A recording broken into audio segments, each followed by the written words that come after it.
3 راتیں اس طرح گزارنے کے بعد میں اور بھی مایوس ہوا اور آخر ایک صبح میری جیپ اسٹیشن کے کمپاؤنڈ سے نکل کر بھوپال کی طرف بھاگ نکلی۔ میں فی الحال سوکھی سوئیوں کے اس خرگوش صفت آدم خور کے لیے مزید کوشش کے موڈ میں نہیں تھا۔ سوکھی سوئیوں سے بھوپال جانے والی سڑک پہاڑیوں اور وادیوں کے پیچ و خم میں کچھ ایسے چکر لگاتی ہے، اگر مختصر راستوں سے ہوتا سڑک پر نکلے تو بھی مجھے پکڑ سکتا تھا۔ میں ابھی 4-6 میل ہی گیا تھا کہ سڑک کی ایک ڈھلان سے نیچے 2 آدمی کھڑے نظر آئے جو ہاتھ ہلا ہلا کر مجھے روکنے کی کوشش کر رہے تھے۔ اس وقت جیپ دلاور چلا رہا تھا۔ جب وہ دونوں چند فٹ پر رہ گئے تو دلاور نے جیپ روک دی۔ ان دونوں نے بیان کیا کہ وہ میری تلاش میں ہی ہیں کیونکہ وہاں سے صرف 5 میل کے فاصلے پر شیر نے ان کے ایک ساتھی کو جو لکڑیاں کاٹ رہا تھا ہلاک کیا اور جنگل میں گھسیٹ کر لے گیا۔ ان لوگوں نے شیر کو اپنی آنکھوں سے دیکھا تھا اور میرے قیاس کی تصدیق کرتے ہوئے بتایا کہ شیر اچھل اچھل کر چلتا ہے۔ میرا شوق پھر سے جوان ہو گیا۔ جیپ سڑک کے ایک کھڈ میں اتار کر ان کی رہنمائی میں ادھر چل دیا جہاں شیر نے آدمی کو ہلاک کیا تھا۔ فاصلہ زیادہ نہیں تھا۔ وہ لوگ کوئی 40 منٹ میں وہاں پہنچ گئے۔ خون کے دھبے اور مقتول شخص کی جدوجہد اور مقابلے کے نشانات وہاں موجود تھے۔ اس جگہ میں نے دلاور کو بھی ٹھہرنے کا حکم دیا اور خود لاش کے گھسٹنے کے نشانات اور دوسری علامات کا سہارا لیتا آگے بڑھتا گیا۔ شیر کے پیروں کے نشانات اسی قسم کے تھے جیسے میں بیان کر چکا ہوں۔ وہ غریب لاش کا وزن اٹھا کر بھی اسی طرح پھدک پھدک کر گیا تھا۔ مجھے یقین تھا کہ اس عجوبہ افتاد کی وجہ سے شیر اتنا بوجھ لے کر زیادہ دور نہیں جا سکتا۔ تقریباً 300 گز چلنے کے بعد شیر نے لاش کو زمین پر رکھا تھا۔ غالباً اس وقت تک مقتول میں کچھ دم تھا کیونکہ یہاں ہاتھ پیر پٹکنے کی علامات تھیں۔ اس کے علاوہ شیر نے اپنی گزشتہ گرفت کے بجائے اس شخص کو کسی دوسری جگہ سے پکڑا کیونکہ خون کی چھینٹیں اور نشانات برابر ملتے جا رہے تھے اور ان کی مقدار پہلے کی نسبت زیادہ تھی۔ 200 گز اور چل کر شیر نے اپنے شکار کو پھر منہ سے زمین پر رکھ کر ذرا دیر اچھی طرح جھنجھوڑا۔ مقتول آدمی کی سخت جانی تعجب خیز تھی لیکن اس کی رگڑ کے بعد یقیناً اس کا دم خم نکل گیا ہوگا۔ اس جگہ سے شیر کسی قدر مغرب کی طرف گھوم کر ایک پہاڑی کے اوپر چڑھ گیا۔ چڑھائی اتنی زیادہ تھی کہ مجھے چڑھنے میں خاصی دقت ہوئی اور جب میں پہاڑی کے اوپر پہنچا تو سارا لباس پسینے میں شرابور ہو چکا تھا۔ چوٹی پر پہنچ کر خون کے نشانات کم اور لباس کی دھجیاں زیادہ ہو گئیں۔ شیر پھر جنوب کی طرف گھوم کر پہاڑی کے نیچے اتر گیا۔ جس وادی میں شیر اترا تھا وہ گھنی اور شاداب جھاڑیوں اور درختوں سے بھری تھی۔ میں ابھی تک تو درختوں اور جھاڑیوں کی آڑ لیتا احتیاط سے چلتا بڑھتا جا رہا تھا لیکن یہاں اندیشہ تھا کہ بلندی پر سے وادی میں اترتے وقت اس نے مجھے دیکھ لیا یا آہٹ سن لی تو آگے بڑھ جائے گا۔ کانٹے دار جھاڑیاں یہاں کم ہی تھیں اور خون یا مقتول کے کپڑوں کے نشانات بھی نمایاں نہیں تھے لیکن یقین کے ساتھ کہا جا سکتا تھا کہ شیر ان جھاڑیوں سے ڈھکی وادی میں ہی کسی اطمینان کی جگہ بیٹھ کر لاش کو کھا رہا ہوگا۔ میں جس جگہ پہاڑی پر کھڑا تھا وہاں سے وادی تقریباً 300 گز گہرائی میں تھی۔ ذرا غور سے دیکھنے پر پانی کی ایک لکیر سی درختوں اور جھاڑیوں کے درمیان بہتی نظر آ گئی۔ پانی دیکھ کر میرے اس یقین کو تقویت ملی کہ شیر اسی جگہ ہوگا۔ اس خیال کے ساتھ ہی میں نے نیچے اترنا شروع کر دیا۔ چڑھنے میں مجھے جتنی محنت کرنا پڑی اس وادی میں اترنے کے لیے اس سے زیادہ احتیاط اور محنت درکار تھی کیونکہ ساری ڈھلان پر چھوٹے بڑے پتھر پھیلے ہوئے تھے۔ میرے چلنے میں اگر کوئی چھوٹا سا پتھر بھی لڑھک جاتا تو اس کی آواز سے شیر کو ہوشیار ہونے کا موقع مل جاتا۔ آہستہ آہستہ میں وادی میں اترا۔ یہاں ایک چٹان کے کنارے پر تازہ خون کا نشان تھا۔ ابھی میں چند ہی قدم بڑھا تھا کہ یک بارگی میری چھٹی حس نے خطرے کا اعلان کر دیا۔ یہ گویا شیر کی قربت کی علامت تھی۔ چند قدم بڑھ کر میں نے ایک لمحہ ٹھہر کر چاروں طرف کی جھاڑیوں کا جائزہ لیا۔ کوئی ایسی جگہ بظاہر نہیں تھی جہاں شیر چھپ سکے۔ اسی وقت ہڈی چبانے کی صاف آواز آئی اور بالکل قریب سے۔ میں ربڑ سول کے جوتے پہنے ہوئے تھا، اسی وجہ سے کوئی آواز کیے بغیر وہاں تک آ گیا تھا۔ چند لمحے بعد ہڈی توڑنے کی آواز دوبارہ آئی۔ آواز کا فاصلہ 20 گز کے قریب تھا۔ میں فوراً درخت کی آڑ لے کر ادھر بڑھا اور چند گز ایک طرف ہٹ کر بخور سامنے دیکھا تو ایک جھاڑی کے پیچھے شیر نظر آ گیا۔ غالباً اس کی چھٹی حس نے بھی اس کو خطرے سے ہوشیار کر دیا تھا، کیونکہ وہ اس وقت ہڈی توڑنے یا گوشت نوچنے کی بجائے بخور اطراف کی جھاڑیوں کو دیکھ رہا تھا۔ ادھر میں نے رائفل سیدھی کی، ادھر شیر اٹھ کر کھڑا ہوا اور خرگوش کی طرح اچھل اچھل کر ایک طرف چلا۔ مجھے اس آدم خور پر نامعلوم کیوں رحم آنے لگا۔ اس کی رفتار قطعی غیر متوازن اور تکلیف دہ تھی۔ دونوں شانے قطعی حرکت نہیں کرتے تھے، بلکہ آگے بڑھنے کے لیے پہلے کمر خم کر کے دونوں پچھلے پنجے آگے بڑھاتا، پھر اچھل کر کمر سیدھی کر لیتا۔ اس طرح اگلے دونوں پنجے آگے بڑھ جاتے۔ یقیناً نہ تو وہ معمولی تیزی اور پھرتی کے ساتھ حملہ کر سکتا تھا، نہ کسی جانور کو ہلاک کرنا اس کے بس کی بات تھی۔ اس کی آدم خوری اسی معذوری کی وجہ سے شروع ہوئی۔ زیادہ انتظار یا رحم کرنے کا وقت نہیں تھا۔ میں نے گردن اور سر کے جوڑ کا نشانہ لیا اور دماغ کی طرف جانے والی لائن کا اندازہ کرتے ہوئے ٹریگر دبا دیا۔ فائر کے ساتھ ہی شیر ایک ہلکی سی غوں کی آواز کر کے کسی قدر اچھلا اور گر گیا۔ یہ اس آدم خور کی آخری آواز اور آخری جست تھی۔ اس کی ہلاکت سے مجھے زیادہ خوشی اس لیے ہوئی کہ نہ صرف اس بلا سے خلق خدا کو نجات ملی، بلکہ خود اس شیر کو بھی ایک بڑی جسمانی اذیت سے رہائی نصیب ہوئی۔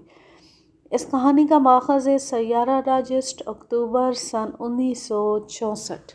اب میں لیتی ہوں آپ سے اجازت۔ جانے خوش رہیں، شاد و آباد رہیں، ہنستے مسکراتے رہیں۔ اللہ حافظ، اللہ نگہبان۔